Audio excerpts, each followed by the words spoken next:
सारी दुनिया ही आहे तो दर खुदा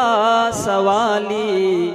तू ई सभिन जो आही अल्लाह साईं वाली